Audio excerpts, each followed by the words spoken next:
Olá galera, tudo bem? Meu nome é Lívia, sou operadora do direito há mais de uma década e estou aqui para ser uma das colaboradoras desse canal. Incrível! Bom, como eu colaborarei para o canal? Vou falar de alguns assuntos polêmicos, vou passar a minha experiência na área e vamos ver no que vai dar.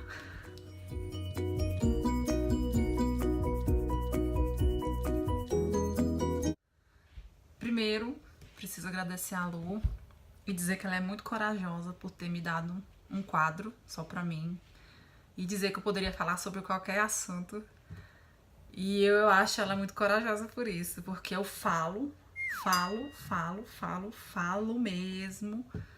E se me perguntar, eu falo. Se não me perguntar, eu não costumo dizer não, mas se me perguntar, eu falo, né? E dou sempre o meu ponto de vista sobre o assunto. Tento ser muito ponderada, mas eu falo.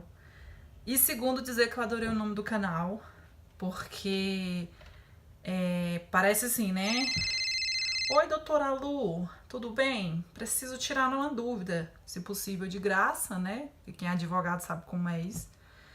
E aí a doutora Lu atende e falou: alô, tudo bem? Só um minuto, senhor, estaremos ritmando direito para o senhor. Então eu adorei esse nome, adorei a ideia do canal, não entendo nada de música, mas alguma coisa de direito eu vou poder falar aqui pra vocês.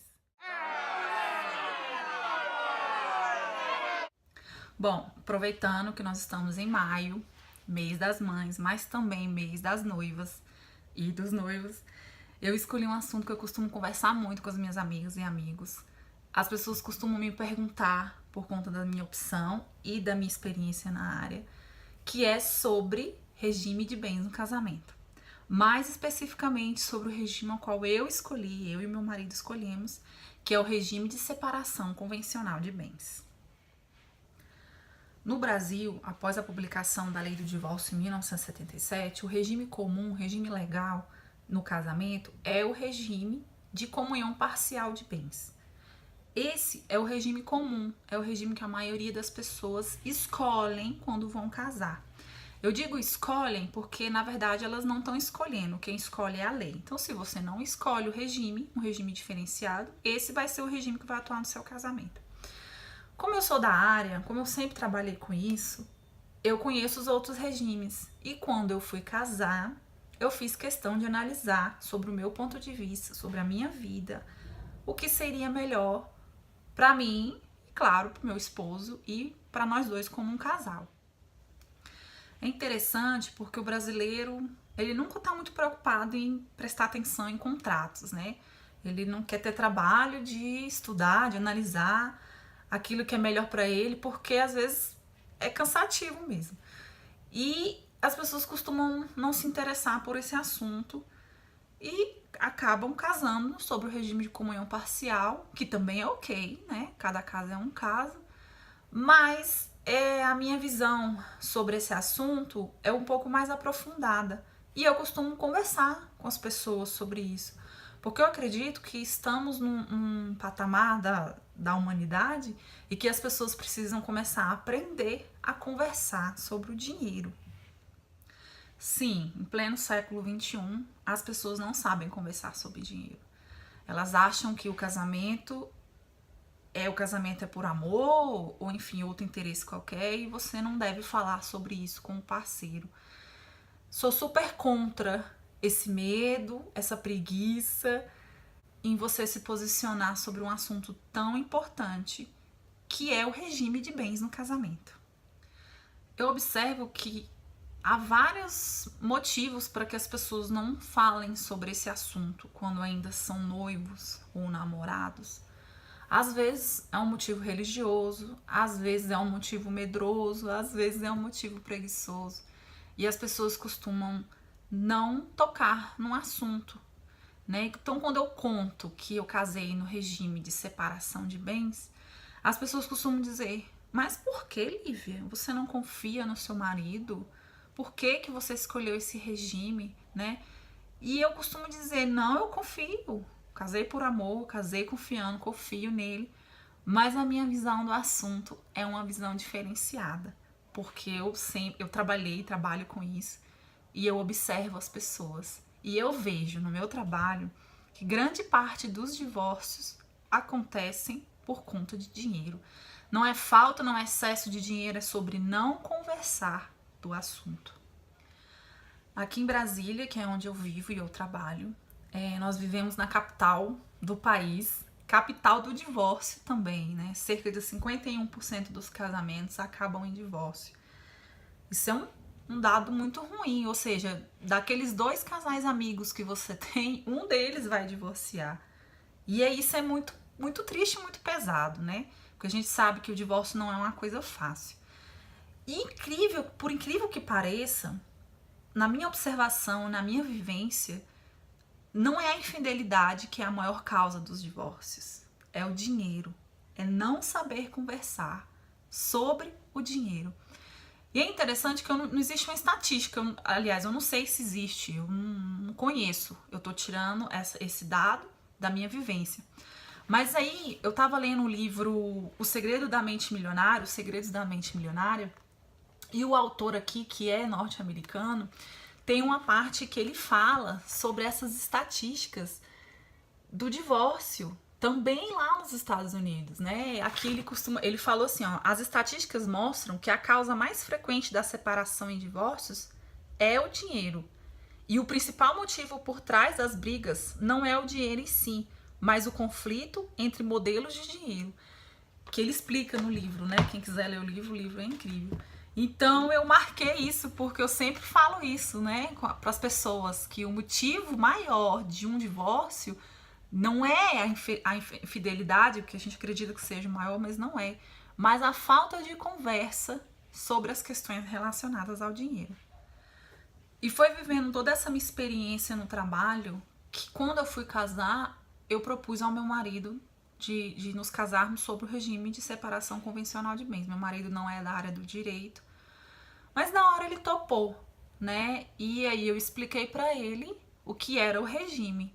Olha, o que é meu, o que é seu. Nós podemos construir coisas juntos, mas em regra, o que tiver no seu nome é seu, o que tiver no meu nome é meu. O apartamento que eu tenho, que era financiado à época, é meu.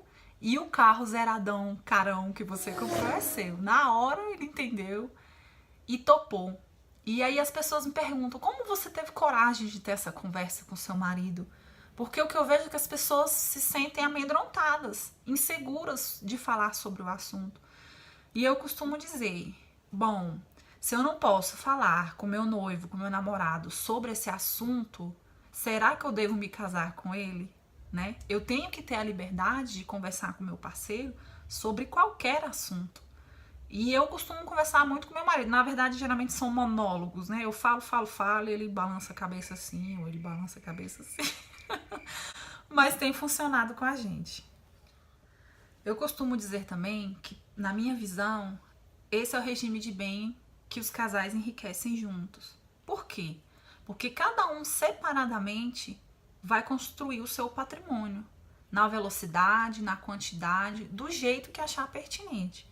E o outro vai fazer do mesmo jeito. Ou não, o outro pode escolher gastar todo o dinheiro, viajar, passear, enfim, comprar um carrão, gastar tudo com sapato, com bolsa. E o outro vai ter o dinheiro dele guardado, investido. E isso gera uma paz no casamento. Cada um tem a opção de viver aquela questão do dinheiro da maneira que achar interessante. E isso é muito legal. Um certo dia, uma amiga me ligou dizendo, Lívia, a vizinha da minha tia, do meu cunhado, né, aquela velha história, tá pensando em comprar, investir o dinheiro dela num apartamento. Só que ela vai pagar tudo sozinha, o marido não vai ter participação. Isso tem como ser colocado só no nome dela, esse patrimônio? Daí eu perguntei qual é o regime de bens, né? Provavelmente regime de comunhão parcial, e era regime de comunhão parcial de bens. Bom, eu expliquei para essa minha amiga, né, que é a vizinha dela, enfim, se a vizinha dela fosse casada no regime de comunhão parcial, tudo que ela adquirisse durante o casamento era metade do marido, mesmo que ela pagasse tudo sozinha. Esse regime diz isso. Então, se ela comprar um apartamento e pagar sozinha, da mesma maneira 50% do marido. Não, mas e se eles colocarem 75% no nome de um e 25% no nome de outro? Bom, aí eu expliquei. Desses 75% de um, metade do outro. Desses 25% de um, metade do outro. Então, de qualquer maneira, vai ser metade para qualquer um. Não tem jeito nesse regime. Já se for no regime de separação convencional de bens, ok, o apartamento é dela, ela vai pagar sozinha, aquilo é dela. Se vier, né, a acontecer um divórcio, o companheiro, o marido, não tem direito àquele bem. E é engraçado, porque o que vocês acham que aconteceu? Eu imagino, eu não sei o final da história, mas eu imagino que essa pessoa tenha desistido de adquirir esse apartamento. Não porque ela não ame o marido, porque ela não confie no marido, porque é difícil você pensar que um esforço seu, se acontecer no futuro de você se divorciar, porque afinal de contas nós não vivemos no mundo da Disney em que todo mundo vive feliz para sempre. A opção do divórcio, ela existe. Você vai ter metade do seu esforço, vai ter que entregar na mão do outro, né? Então, a pessoa, o que a pessoa faz? Ela deixa, às vezes, de investir. Deixa de pegar essa parte do dinheiro e transformar em mais dinheiro por conta dessas questões. Isso não é errado. A gente pensar sobre essas coisas, na verdade, é certo. Agora, é interessante nós pensarmos antes de casar. Nós escolhermos um regime que se adequa à nossa situação e que nós tenhamos as informações necessárias para fazer essa escolha. E é sobre isso esse vídeo, sobre escolha, sobre informação, né? É ver que o direito sempre tem alguma coisa que possa vir a encaixar melhor na sua situação do que aquilo que todo mundo faz igual. Outro ponto muito interessante desse regime de bens é que cada um é dono da sua dívida. Além de ser cada um dono do seu próprio patrimônio e juntos poderem ter algo, juntos, não tem problema. Você pode comprar um apartamento, metade no nome de um, metade no nome do outro, 70% no nome de um, 30% no nome do outro.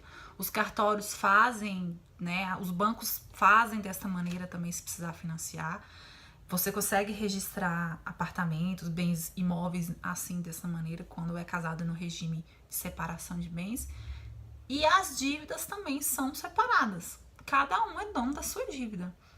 Eu não vou responder com o meu patrimônio a dívida do meu marido. O meu marido não vai responder com o patrimônio dele a minha dívida. Cada um é responsável pelo seu patrimônio e por sua dívida. Eu não sei se vocês conseguem perceber a paz que esse regime pode trazer no casamento de algumas pessoas, aquelas que se encaixariam na vontade de ter esse regime em seu casamento. E é interessante que se você já é casado e se seu companheiro, seu marido também tiver interesse, há a possibilidade legal de haver a transformação desse regime, de haver a mudança do regime em que você casou para outro regime qualquer, tanto de separação como de comunhão universal. Então a lei traz essa possibilidade. Na minha visão, é um regime muito interessante. Para mim e para o meu marido foi extremamente importante. Fez com que nós dois, com bastante conversa e ponderação, conseguíssemos regular os nossos modelos de dinheiro. Porque quando eu casei, eu super era gastadora, super gastadora. Gastava todo o dinheiro que eu ganhava. E o meu marido sempre foi muito poupador. Então, no casamento, ele começou a me incentivar a poupar dinheiro. Eu comecei a incentivá-lo a gastar um pouco de dinheiro, porque eu acho que isso faz parte, né, para viagens, para passeios, para um restaurante. E desse jeito nós fomos nos adequando. Cada um com seu modelo de dinheiro foi ajudando o outro a crescer. Então eu digo que é o regime de casamento que enriquece o casal. É óbvio que tem que ter outras conversas, outras ponderações, né, outras questões, mas na minha vida foi muito interessante. E eu costumo passar essa minha visão para as minhas amigas, agora eu passo para vocês, né, para os amigos também, E agora eu passo para vocês, porque eu acho que nós devemos pensar, conversar, ponderar antes de casar. Porque dentro do casamento, as coisas às vezes são um pouco mais pesadas. A gente sabe que são duas pessoas diferentes, com criações diferentes, com modelos diferentes, vivendo juntas. E a conversa, a ponderação, as escolhas em conjunto são muito importantes. E isso vai trazer sucesso para o casamento. E Lívia, mas o que eu tenho que fazer, eu e meu noivo ou minha noiva, para nós podermos casar nesse regime de bens? Bom, a primeira coisa é comparecer a um cartório de notas e de registro, né, para poder fazer o pacto antinupcial. Se você não for casar no regime de comunhão parcial, que é o normal, você precisa desse pacto. É algo muito simples, é um documento super simples que você vai no cartório, fala que você quer fazer uma escritura pública de pacto antinupcial e que o regime é o de separação convencional. O tabelião vai fazer ali, né? O escriturário vai fazer ali. Você vai pagar e vai levar aquilo para casa, né? O meu aqui, quando eu fiz, custou R$85. Não é nada caro. Depois, você vai fazer isso antes de casar.